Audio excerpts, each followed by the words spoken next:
here on time. Amen. But I'm so incredibly honored to perform my assigned task this morning. I need to introduce you to one of my absolute favorite people on the planet. I want to tell you first, so you have a good idea, a good understanding of the kind of heart this woman of God has. Amen. If you didn't know, it's on the shameless plug. I'm also an author. I'm the writer of the Pastor June Murder Mystery series, Christian Fiction for Grown Folk. And my first novel came out in 2012. One day I received an email with a glowing book review. It said in part that my book was like CSI meets the AME Church.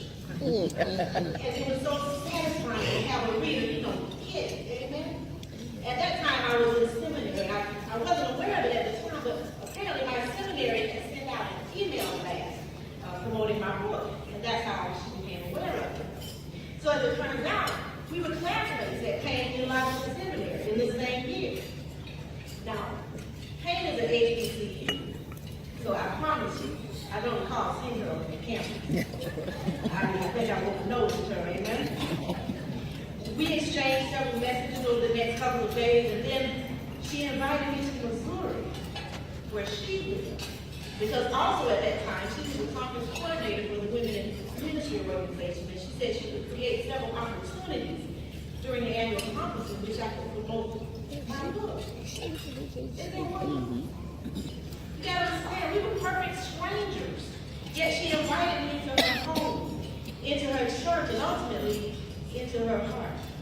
Our spirits as women, as preachers, as daughters of the kingdom are so in sync that we now refer to one another as spirit twins.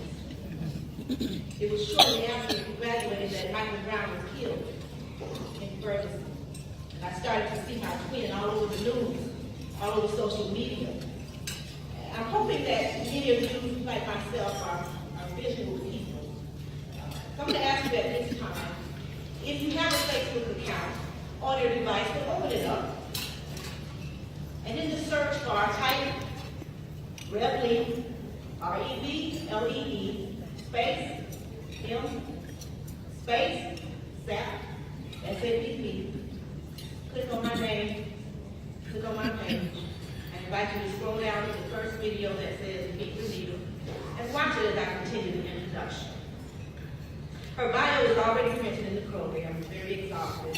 But what I want you to do is see her heart in action. You see her bravery, her faith, humor. She actively participated in the Ferguson protest, as well as many other protests since then, to help fight against unjust systems. She's marched with Cornell West, Jamal Bryant, and other well-known people. She's been arrested and gone to jail. She's been shot with rubber bullets. She received death threats, all in this era. Not in the 50s, not in the 60s, but since 2014. She's younger than me, y'all, and I really look like that. All in the name of justice for Black and brown people. Earlier this year, she ran for state representative in Missouri. She lost by a small margin, but I'm confident she'll take it next time. And currently, in addition to pastoring her church and the community, her full-time job, being a mom and a new grandma, she also founded the People's Shelter, utilizing her church building to house the homeless overnight during the freezing winter. Now, what you got to know is she didn't ask nobody for permission, amen? She didn't call a meeting. She didn't fill out any forms or an application. She simply saw God's people in need, living in the freezing cold, and she invited them in just like the type of instruction that we're supposed to do. That's who this is, amen? She's been so gifted with an insight and understanding of how God works and moves that, like the Bible says, whatever she does, whatever her hands touch, she's truly blessed. And I'm so pleased and proud to know her. I'm also pleased to inform you to be on the lookout for her newest book. Her book series coming out entitled To All My White People. Remember that. And so without further ado, it is my pleasure to introduce to some and present to others my good friend, my spirit twin, a mighty woman of God, in the person of the Reverend her.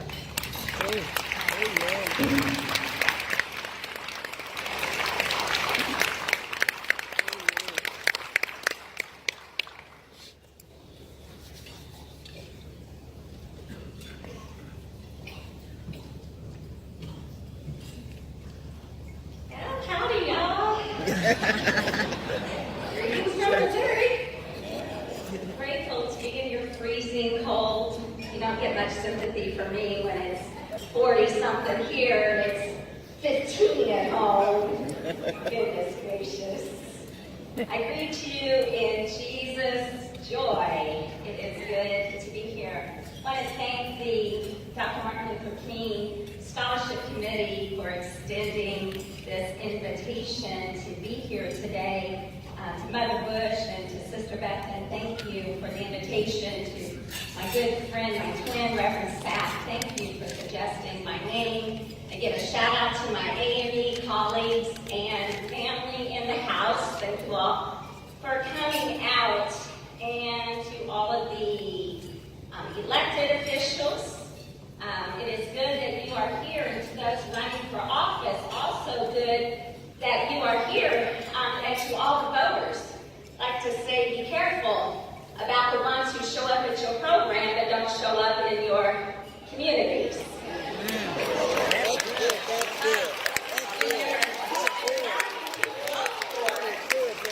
Don't just vote for those who show up at your events, but vote for those who show up in policy. Yeah.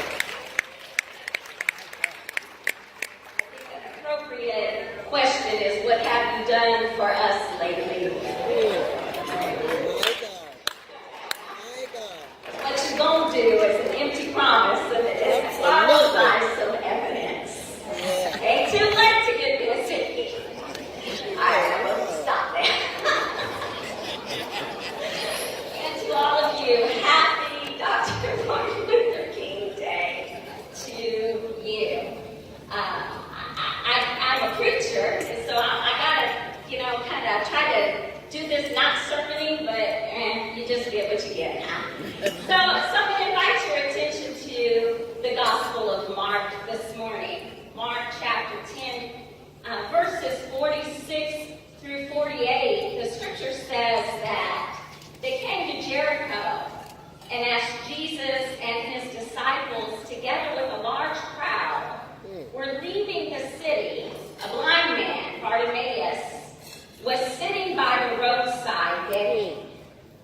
And when he heard it was Jesus of Nazareth, he began to shout, "Jesus, Son of David, have mercy on me." But those old boogers came over to him and said, "Man, you better be quiet." It was like, the devil is a lie. And he shouted out all the more, "Jesus, Son of David, have mercy." I'd like to offer your attention this morning, make more noise. Make more noise.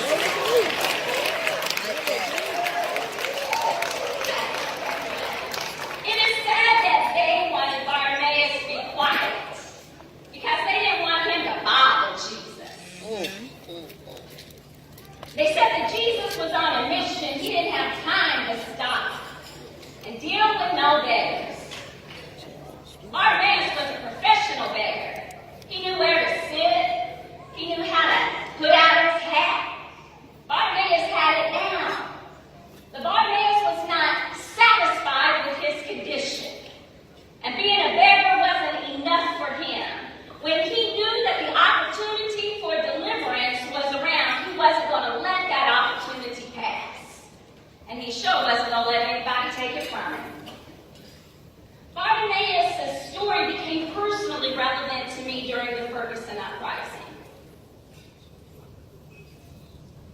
The young people on the street, they shouted, "No justice, no peace." And they said, "Y'all making too much noise." They said, "You got to be in by 11. They said, you can't stand still more than 5 seconds or we'll arrest you." The young people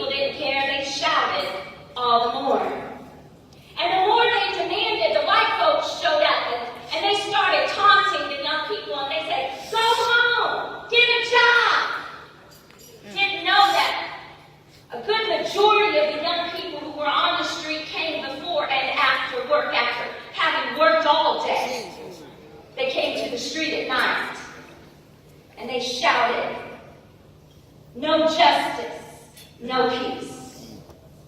When the young people began declaring Black Lives Matter, the white folks showed up to silence them by declaring all lives matter. When the young people demanded, if you don't give us our stuff, we're going to shut your stuff down. They used an explicit for stuff.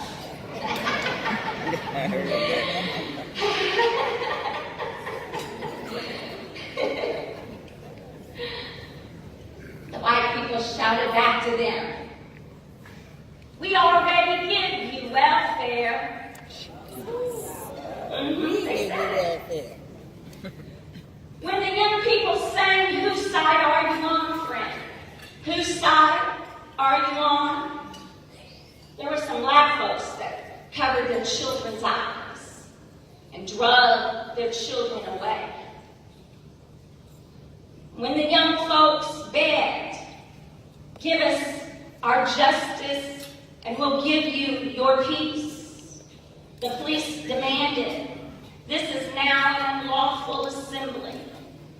Disperse immediately. Failure to do so will result in arrest and other actions. And as they were making that declaration, they shot tear gas into the crowd. As they made that declaration, they sprayed us with pepper spray.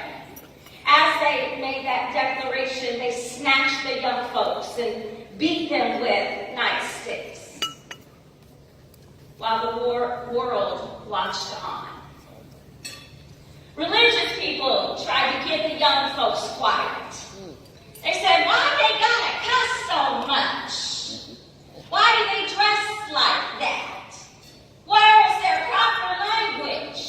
Back in our days, they wore suits. The young people reminded us that the suits didn't say king and weren't going to save them either. All right.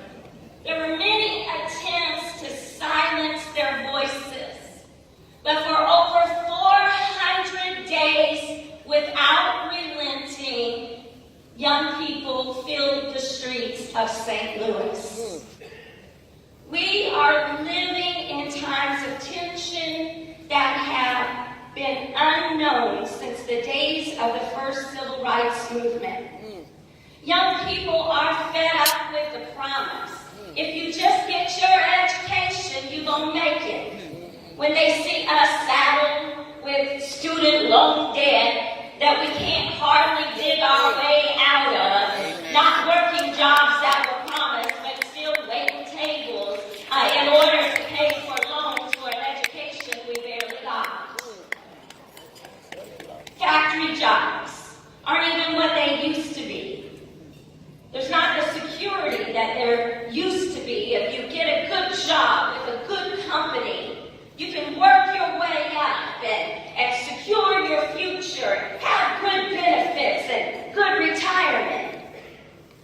Used to be able to support a family on one income, but now we can barely make it on two.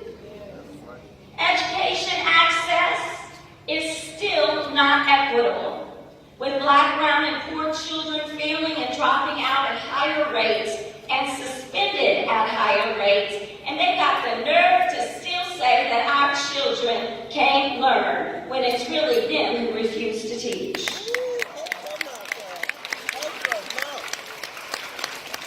78% of the prison population are Black and brown men with less than a 4th grade reading level.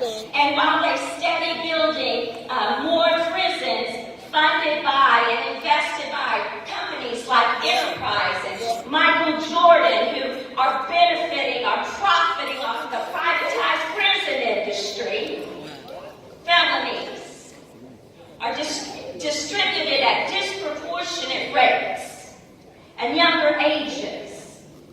And our young people are missing the opportunities because they don't have the money to buy justice. We are living in times when a white congressman from Missouri can holler across the chamber, go back to Puerto Rico, be forgiven because he didn't mean it like that.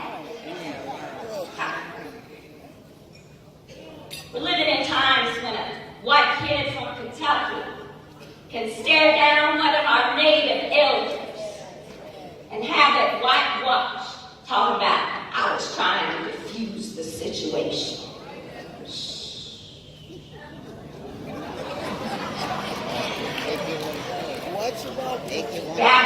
Back my mama would have said, I'm about to snatch them lips off your face.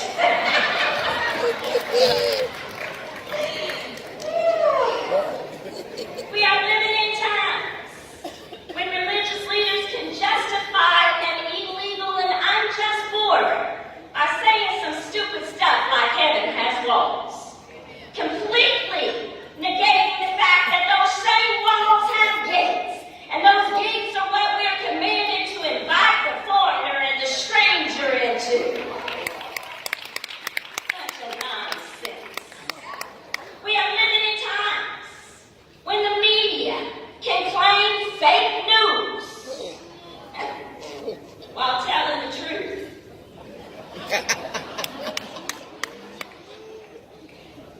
And the extrajudicial murder of black men being filmed in real time is called justified.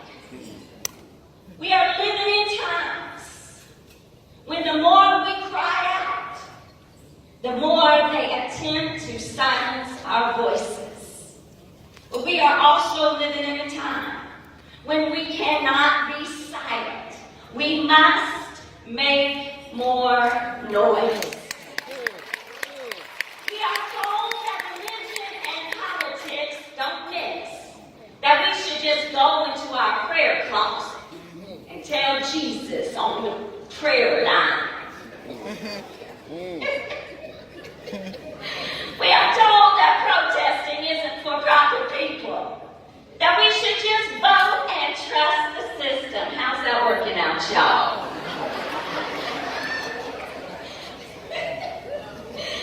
We are told that we should be lucky for the right to work for less, that unions are against the working class and should be dissolved. Saying that while we're taking our vacation days and enjoying our health care benefits that the union doesn't fought for. We're told that women are just going too far with this Me Too movement. They're making too much of innocent behaviors. After all, boys will just be boys. Unless they're black or brown, and then they're dangerous men who should be shunned, shot, or shipped off to work for free somewhere.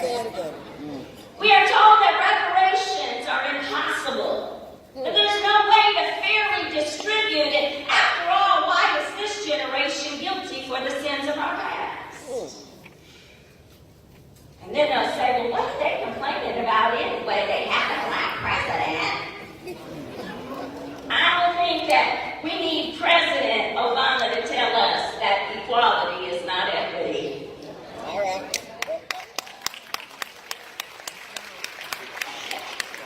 They're doing all they can to silence our voices. And this is why, my brothers and sisters, we must make more noise. We must refuse to be silenced by their threats. They say they're going to stop paying our workers. That's okay. We got enough among ourselves that we can take care of our own. Amen, somebody. We don't have to give in to the extortionists. We don't have to give in to their threats. We don't have to negotiate with the terrorists in our government. We must refuse to be silenced by their shame. Ain't no shame in making noise. Ain't no shame in declaring and demanding the rights and the opportunities that are afforded us, not because we're Americans, but because we are humans. We must refuse to be silenced by their promises, empty promises. Did Dr. King say that now is the time to make real the democracy that was promised? Now is the time. Past time. We must refuse to be silenced by their fear tactics.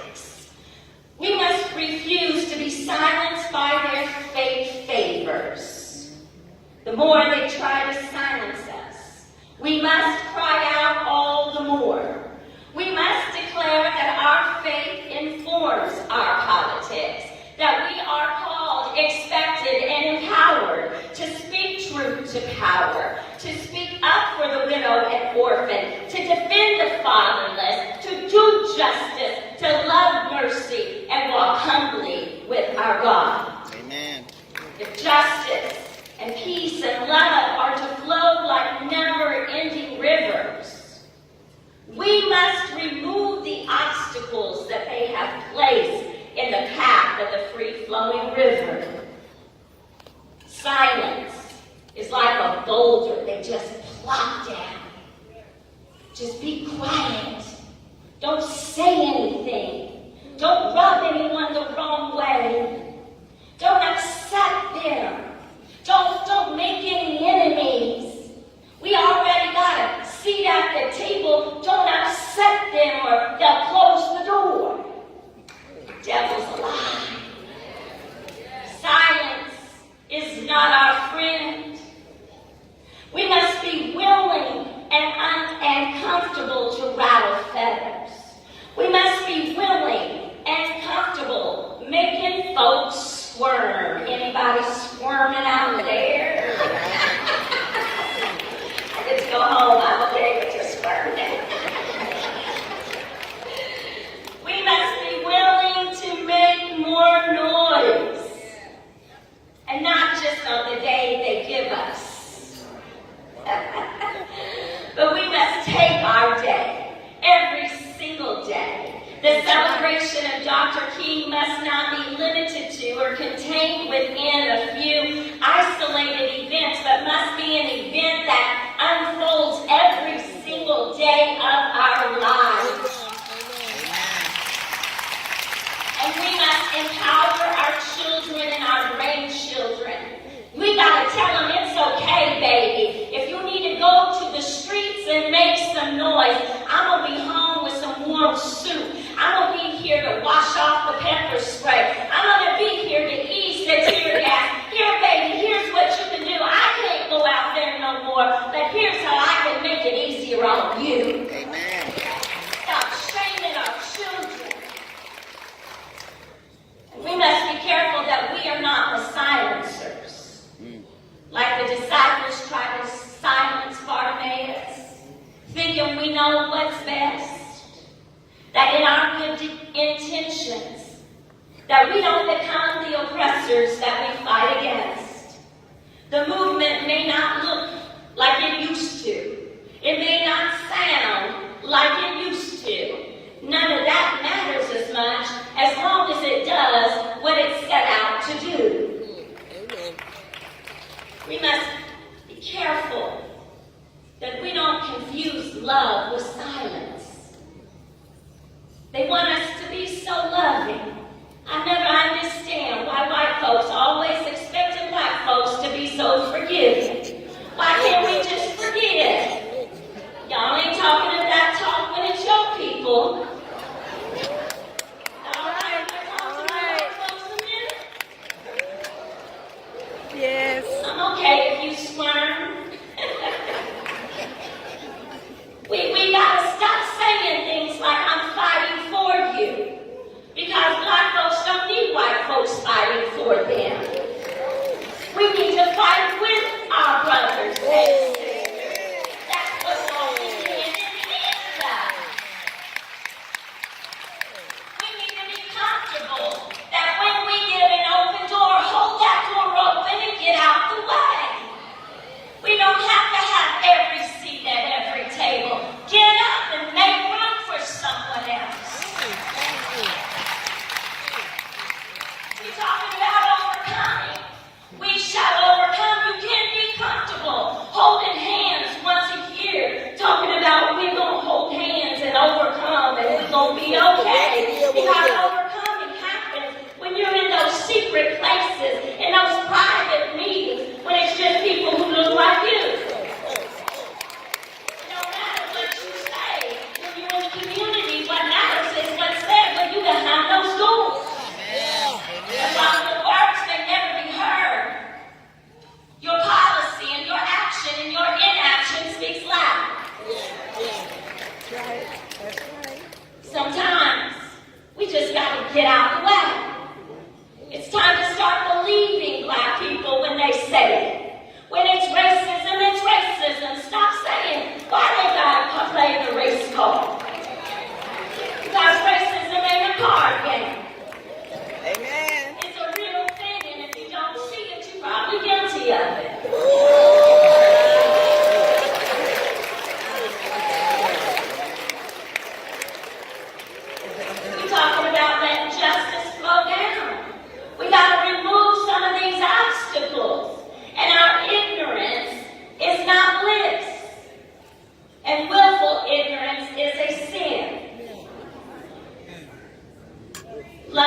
demands justice. Love does not say, oh, well, they won't get it, they'll be all right. Love challenges. Challenge the white folks. Stop letting them white all over the place. It's all right to stand and call it out. Because when it's called out, it can be healed.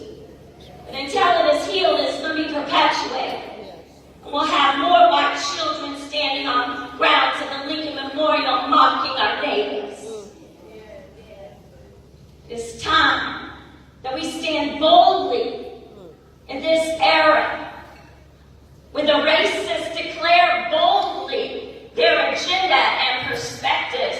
We must counter that with an equal amount of boldness and then some. Don't be silenced. Anyone who has anything to give you and can take it away never gave it to you to begin with.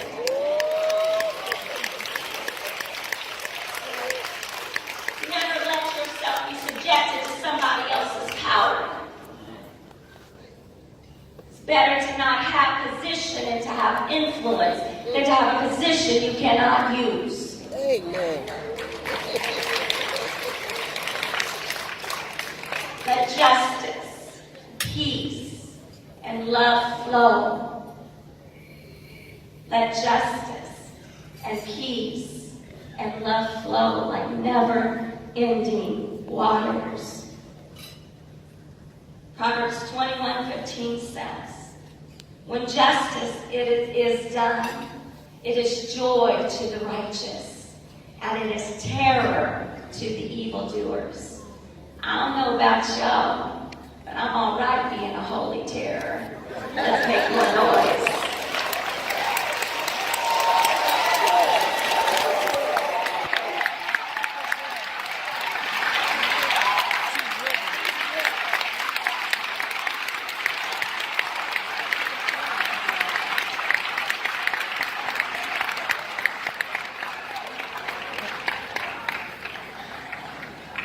Thank you, Reverend. That was all right. Everything all right? All right. Real quick.